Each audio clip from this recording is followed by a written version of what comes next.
aha Dumasa TV yemo bibiara kwaba ene ne de kan ohwe dwumadie na no wa subscribe dwumadie no e de amaye na wa share enso so e de ama wonua no wanya bi ahwe power notification be no so e da so na don satia no awoso amame se de be ya de be di kan betom bia no ye kan difo a wonsa e be kan number no so ego screen no so e di bibiara a wodie no obetumi afre na ya baba be bo hu dawuro enso e de amawo o ton bibi wo ye yie wo ya ye fo bi dwuma bi a wodi bi ade anso be frɛ number na ego screen no so ne ya ba ni aba be fa no fefefe e de amawo subscribe dwumadie ne mema remfi ene menya ye maame Dumasa semfi Dumasa ehema e wo ye nchen e wo hanom medical ka cho se media wo ye maame nti ni minim ni din wo na wo hwɛ me ya wo nim ni din tie mo mpini ye maame ne ye ne no entwetwe enkomo no mo ni din na o ma ye no nso so na bakosem wo be di ade emfie ben na wo di ade emfie sen wo hema sede kora ene sen ko ne ye maame enkotwe enkomo maame wadaroma ye mo akwa ba mre Dumasa TV ya medie maame mensem fata apom te sei yankopon adom ne nananom adaroma me hoye e dai bo baade ne nananom ase maame we de nkomo kuma bi ne epese ne wo twetwe udin no mem wabo na semfi Dumasa esekuru esefan yo medase ye di kan no ebo mu asechia mira asante hene opemso piao esa bo mu asechia me maame na asante hema piao medase ewo nsembuse obisa mi semfi Dumasa ukọ eyie ase na ka semfi a ana Dumasa titiri ni Dumasa na omu hu baabi a ehyepote Dumasa ye titikura ye nananom eba ebeyeye a enei edaso da ho na Dumasa eka Dumasa ofo ase kokoben eye Dumasa yinkroto no edoso bebre a emrentimi woni nyina din enti ye ka esemfi Dumasa semfi Dumasa wo bekwai ekwan so udru ofri kumase eba wotra santase nkronkro bebre dominase junction bi da ho eho okọ semfi wo sa atra dominase nkwantaba wanimu a eno so ofo ase kokoben ni nyina ye Dumasa nkronketwa ni bi maame amaye baby Dumasa hye maame me de minimudin bo wudin na mahwefo ehu me maame amene netia ene dai mate medase nyankasa midin de nana adease dwene afisem entwiwa metoso mienu semfi Dumasa hema nana adease dwene fisem entwiwa wotoso mienu semfi Dumasa ehema maame yemra yenkomo twetwe no so bi mai wo hema asede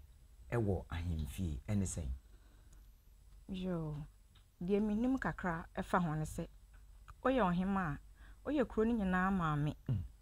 ohena ote akonwa so no asante amamre oba no enti ohema wasade ni se ensem a enkoyie ewo efie anase ukrom no se obi na obi nya asem na ya de betu anim a obehwe na wasiesie na enkabo mu aba na oba no so a oye ohene no bibi enkoyie a obebo na beti na watia ne na so na wahu se baabi a okeka kono enkoyie na afenso o mindful ana wadehye no obebobo ma no na de bia obema enkabo mu aba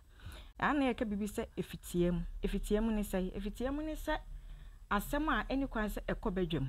na yeka ne fie na eni kwan se abontensofo tibie ana nipa bebre tibie eno no eyo hema asade se efa se kroma mienu enya asem na aba ohene ni asem fa nkoma me mam no nka ne fitiam ekyese sa asem ne empese yebebiem ama obia atibie ana se abusua no mente me ho asibia ba na yesefa koma abrewa na onka ne fitiam empese abusua no nyomu nyina na wose ebia omote sansem no enti oba tan de ana ohema de wasede ene se asem ba obeso anu fitiam na enko abonten ana se enye ntokwa mpa wo hema asede yeso na mom yenka mame wabeye obatan asebi asem asede wo se ye ka na fitiam bia ye de ba bedan wo die ye nhwe ade e wa hanom obedi ade afeben na wadi ade mfiese obedi ade 2022 April 2022 sa afen penimu ne aduonu mienu ana me ba yen so afen na me ko mfie miensa ye maame eba bedi ade no afei na okọ eye mfie eye miensa maame ahema die no obi atumi di bi ana de wako school ena die de wanko school edi bi yeye de ono de woni mu hwe wote ne baabi eto na yetimi kofa no ma ne bedi ana se de wodi bire bi e wo se wunya ansa na wabedi akonya medase de di kan no mfanko adehye sa wonya dehye de miminim ni se emmaadwa de enkwanhwa wo ye dehye pipo ansa na watimi edi maadwa se hema ohene de mitimi hu se yetimi sre obi bema na waba bedi hene tibi akonya nto bema ni wono ma ohene de yetimi kokosre ba na ohema de yen sre esan se mimi na ye brago a okoma mi be fa na so no mfie nsia ena yedi ni di akonya mfie nsia ena yedi ni di akonya san se maadwa nkwanhwa nti no na ni abofra no se ni afe mfie mienu no wokra na wose mo che no de ne tena so na motete na wonyini be panimpa mbetimi ayene sa maadwa de nkwanhwa sa wota de maadwa etototo fie bi a enye adehifie a akonya ne yera ana onsem busa na obusa ayene so ebio ahema die anase akonwadie emfa ho ni school awako sabi yesi fie nyansanko ana school nyansansonko sabi obi wo ho a wako school pa nanso wodi ni di akonwa eniema enkoye eniema bebrechia eno no nche se wanko school a wontimi ndi ade obi wo wanko school nso hwe ni nim die na ewo soro ena na no satete no mu nko school enso no mu nim die omu di bu man na wo soro first no kra na enye omampani ne bu man tete pa no ye hwe bible mu na ye nananom ne bu man sabre na school ni ho enso nananom do mu nyansa ene omu nim die ebu man no ma ne ye kama school no eye menka asenye eye nanso enkyere se wanko school wontimi ni ade se to nko ase wo nananom ayiw se bidi hene anahema emfa ho ni school a wanko wotimi di de hia ne unyansa ewo utirimu a obetimi di abu akonya no kwa de wotimi di wo afe ba akokora na ye de wo besi so ne atetewo ma me hwa de edie ba de ne ye ba bepie mu ahemfie a emma eye nanam ahema no mo omunya ne wahemfie yenya kra mi bedi ade ide mi de me ba na amankwa akodo mitriye odi mi di ade no o kire me niema bebre mi ankasa mi konkonwa dam ekogo mi nsa ya obi nso ho a one ne bankonwa bom enti wo hini ni ho a nko a ntimi nko ho enkonkogu nsa se bia obusua panika wana bibisa no kra me hye da ennim ho ni ye na me baaye no ade a mabehu se ohima wa wontimi mfa opanye ene se wo hini ni ho a wankasa wontimi mfiri opem enkwatete plot se ensase se wa wo kutwitwa nsase no de me baaye no de mehu ni se eno ye ohina sade ene ono no na se obeyi na wayi baabi ama se ohima aha de eye wo de a eno de wo sutumi na se wa wo de utumi ekoye ensase sem ho adwuma de no de minim se ohima ntimi ana de mi san nim ne se wabusua pani ni ho na wo hini ni ho a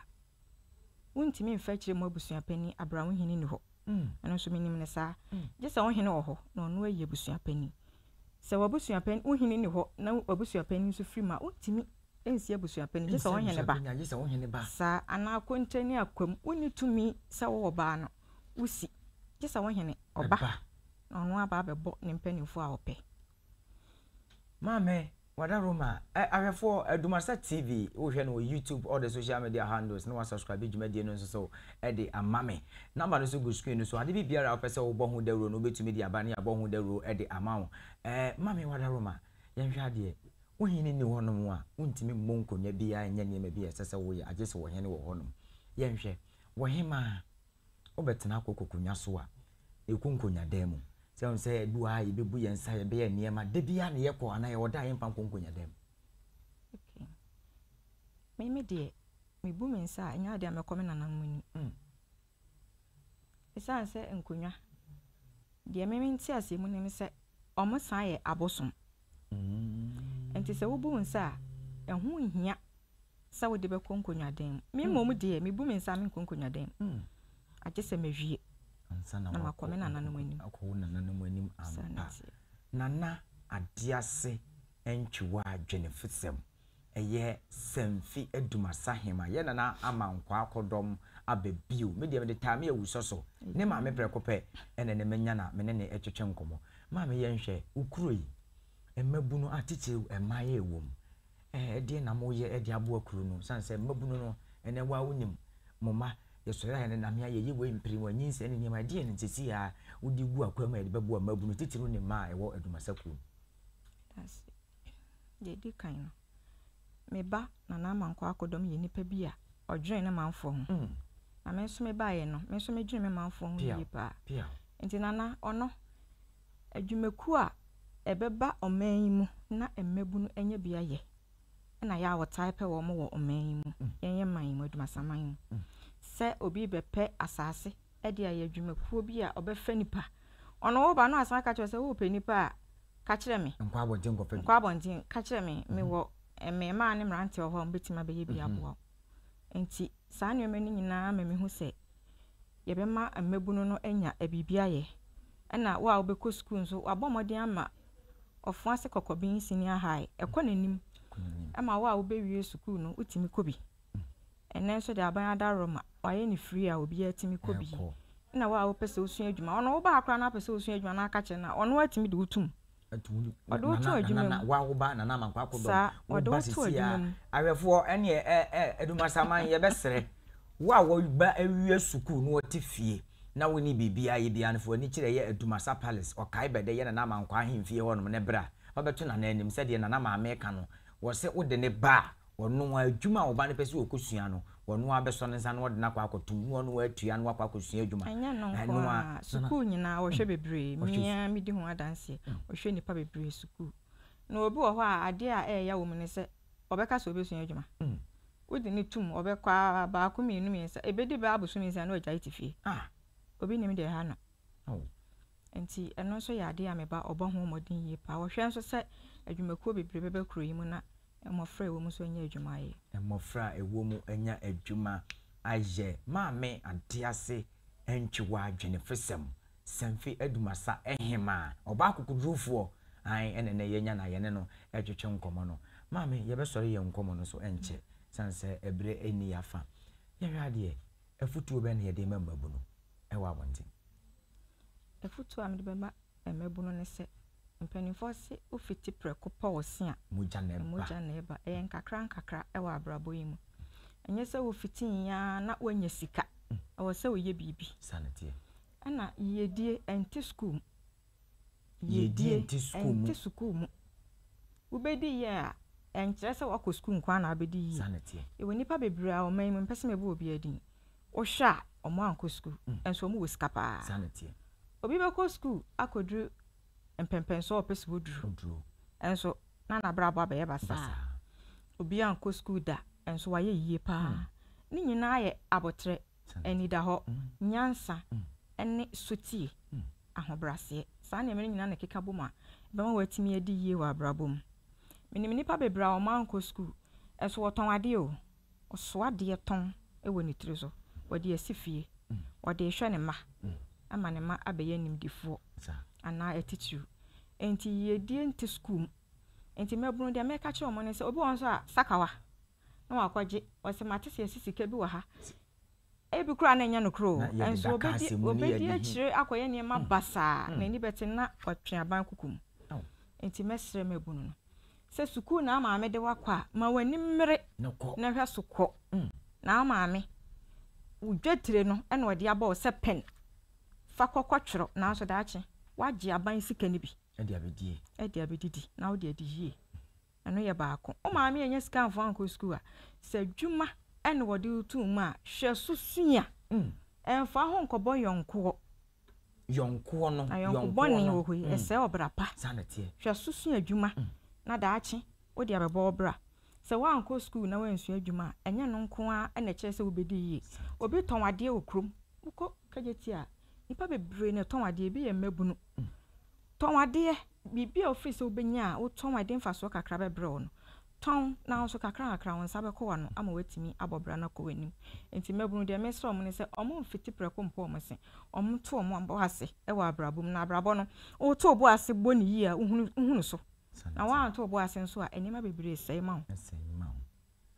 me ade ase entwiwa adwene fesem na ene Edumasa TV yenya no ayene no etwetwe nkomo ha na brebe ma yekwan ama yedi dwumadie ni nyina aba na wieye ene mame yeda wase ne wadaje awuje ye ene etwetwe nkomo number no egu screen no so frɛ die na woton de bibiara wodi bia bese ebo hu dawro no de bre Edumasa TV ebe bo hu dawro e de amount number no egu screen so no wadi answer be frɛ na wa frɛ ye boko na ye mame reta no so eti akire no wa pick wo call no no wadi nkomo no boko e de amount medin ene aduana de hye bedi akon yakram.